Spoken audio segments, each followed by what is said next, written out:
जय गुरुदेव साथियों, मैं इंदिरा रावत राजस्थान अजमेर से। कहो साथियों कैसे हो? गुरु की दया से अच्छे ही होंगे। किसी ने बड़े कमाल की बात कही है, जेब खाली होने पर भी मना करते नहीं देखा।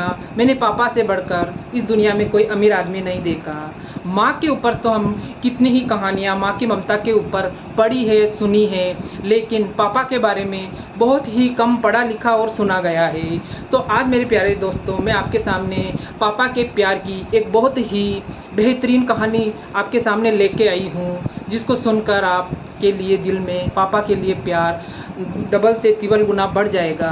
तो मेरे प्यारे साथियों, एक लड़का था जो कि इंजीनियरिंग की पढ़ाई कर रहा था और उसके पापा बहुत ही मिडिल क्लास फैमिली के थे, लेकिन लड़का इस चीज़ को नहीं समझता था और आए दिन अपने पापा से एक नई बाइक की मांग कर रहा था। और उसके पापा उसको बार बार समझा रहे थे और कह रहे थे कि तुम पढ़ाई पे ध्यान दो और पढ़ाई को पूरे ध्यान लगाकर पढ़ाई करो, बहुत अच्छे मार्क्स लेके आना है, तुम्हें बहुत आगे तक जाना है। लेकिन लड़के का इस बात पर कोई रिएक्शन नहीं होता और वो सिर्फ एक ही चीज़ पे अड़ा रहा था कि मेरे को बाइक चाहिए, बाइक चाहिए। और उसके पापा उसको समझाते थे कि मैं घर का काम कैसे चला रहा हूँ, घर का गुजारा कैसे चला रहा हूँ, लेकिन वो समझ ही नहीं रहा था। और अब एक दिन अचानक उसकी जिद ज़्यादा हो गई और घर के अंदर वो झगड़ा कर बैठा कि मेरी एक ही तो मांग है और आप वो भी नहीं पूरी कर पा रहे हो, एक बाइक की तो मांग रहा हूँ, ऐसे करके।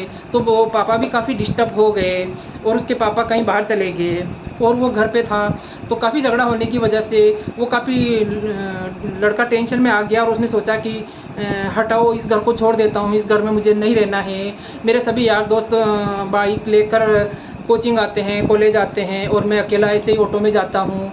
क्या मतलब है ऐसी ज़िंदगी का, मैं इस घर छोड़ देता हूँ। और ऐसा सोच के वो जैसे ही घर छोड़ के जाने लगा, क्योंकि उसके मम्मी पापा कहीं बाज़ार जा चुके थे, तो घर छोड़ के जैसे ही वो निकलने लगा तो गलती से उसने पापा के जूते पहन लिए थे। और जैसे ही निकल रहा था तो उसने देखा कि टेबल पर पापा का पर्स रखा हुआ था। तो उसने सोचा बाहर जा रहा हूँ तो पैसे तो चाहिए ही होंगे, चलो आज पर्स हाथ लगी गया तो ले चलते हैं। तो उसने पर्स उठाया और अपनी जेब में डाल लिया और गलती से पापा के जूते पहनकर बाहर निकला। थोड़ा सा आगे चला तो उसके पाँव के अंदर कुछ कील गड़ गई और तो उसको काफ़ी दर्द हुआ। तो उसने सोचा कि ये तो पापा के जूते मैं पहन के आ गया हूँ, तो उसको कील लगने से उसको काफ़ी दर्द होने लगा। वहीं पर उसने पापा के जूते खोल दिए और घर के पास में फेंक दिए और बिना ऐसे ही वो थोड़ी दूर चलने लगा। तो उसको दर्द ज़्यादा हो गया, तो लेकिन वो फिर भी जिल्लत से परेशानी से आगे चलता जा रहा था और सोच रहा था कि क्या है, मेरे पापा जूते भी ढंग के नहीं रख रखे हैं और मेरे को एक चीज़ भी नहीं दिला सकते हैं, एक चीज़ ही। तो ऐसे करके अपने पापा को कोसते हुए जैसे ही वो चला जा रहा था, आगे जाके एक जगह बैठ गया और बैठ के टेंशन में कुछ सोचने लगा। सोचते सोचते उसने देखा कि मेरे पाँव में काफ़ी लग गई है और खून आने लगा है।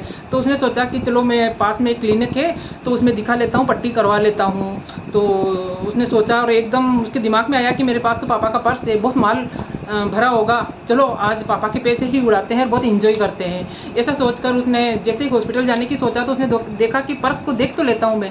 उसने जैसे ही अपनी जेब में से पर्स को निकाला, पर्स काफ़ी मोटा लग रहा था। तो उसने सोचा आज तो काफ़ी माल हाथ लग गया है। तो उसने जैसे ही उस पर्स को खोला और उसको खोल के देखा तो उसके अंदर सिर्फ एक 100 की नोट उसको दिखाई दी।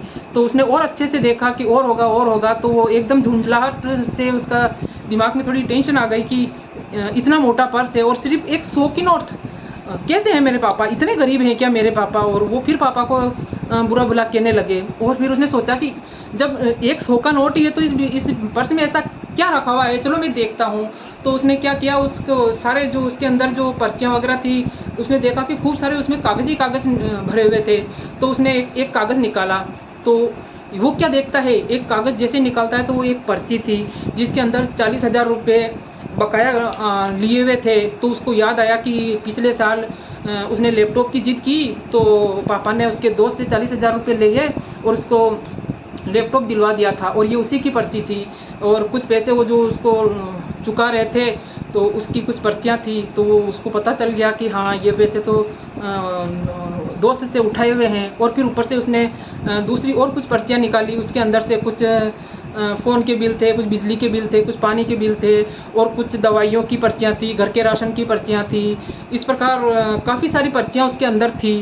तो उसके दिमाग में धीरे-धीरे आने लगा कि इतना सारा खर्चा पापा कैसे मेंटेन करते हैं, क्योंकि उनकी तो तनख्वाह भी इतनी ज़्यादा नहीं है। तब उसके दिमाग पर ये बात क्लिक करने लगी कि मैं कितना पापा को परेशान कर रहा हूँ। इतना करते-करते ही उसने एक और पर्ची उसके हाथ में आई, जो कि किसी बकाया पैसों की नहीं थी।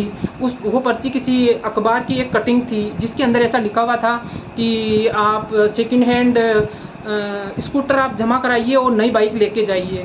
ये देखते ही उसका दिमाग काम करना बंद कर दिया और उसके दिमाग में सारी बातें समझ में आ गई कि आज पापा कहाँ गए हैं और ये पर्ची उन्होंने क्यों रख रखी है। शायद वो आज पर्स यहीं भूल के चले गए, इसीलिए ये मेरे हाथ लग गया। और उसको पर्ची को देखते-देखते और इन सारी पर्चियों को देखते-देखते उसकी आँखों से आँसू गिरने लगे और उसको ये भी याद आ गया कि मेरे को अभी थोड़े दिन पहले ही पापा ने इतने महंगे जूते दिलाए हैं और खुद पापा ने खड्डे हुए जूते पहन रखे हैं। तो इतना ध्यान आते ही वो दबे कदमों से बहुत तीव्र गति से अपने घर की तरफ दौड़ा चला गया और उसने घर में जाकर देखा तो पापा और मम्मी दोनों ही नहीं थे।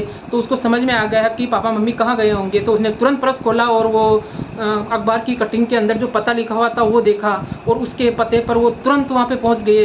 तो देखा कि पापा है ना स्कूटर उसको बाइक वाले को दे रहे हैं और नई बाइक लेने की पूरी तैयारियां कर रहे हैं। तो उनको देखते ही वो लड़का सीधा अपने पापा के पाँव में गिर गया और बहुत ज़ोर-ज़ोर से रोने लगा और उसके इतने सारे आंसू गिरने लगे और अपने पापा से हाथ जोड़कर माफ़ी मांगने लगा कि पापा मेरे से बहुत बड़ी गलती हो गई है और अब मेरे को सब समझ में आ गया है।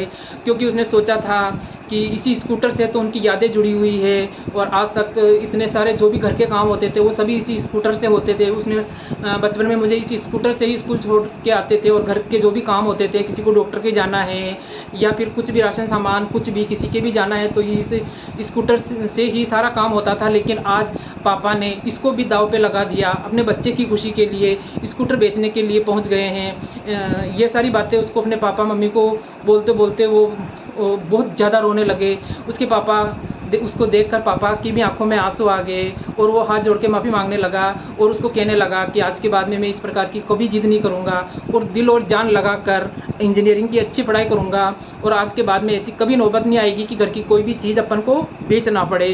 तो उसके पापा बहुत खुश हुए और अपने बच्चे के सिर पे हाथ फेरने लगे और अभी उन सभी की आंखों में आंसू आ गए थे।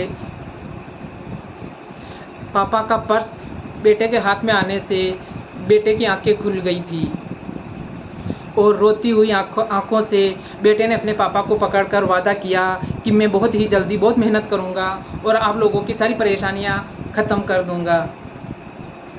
तो मेरे प्यारे भाइयों और बहनों, पापा की आंख में दुनिया में ज़िंदगी में सिर्फ दो ही बार आंसू आते हैं। एक तो जब बेटी घर छोड़ के जाती है तब, और दूसरा जब बेटा मुंह मोड़ता है तब। तो प्यारे साथियों, आपको ये कहानी कैसी लगी? अच्छी लगी हो तो लाइक कमेंट और शेयर कीजिए और नए आए हो तो मेरे चैनल को सब्सक्राइब कीजिए और इंदिरा मोटिवेशन के मेरे नाम से आईडी है तो उसको शेयर कीजिए और आगे बढ़ने में मेरी मदद कीजिए।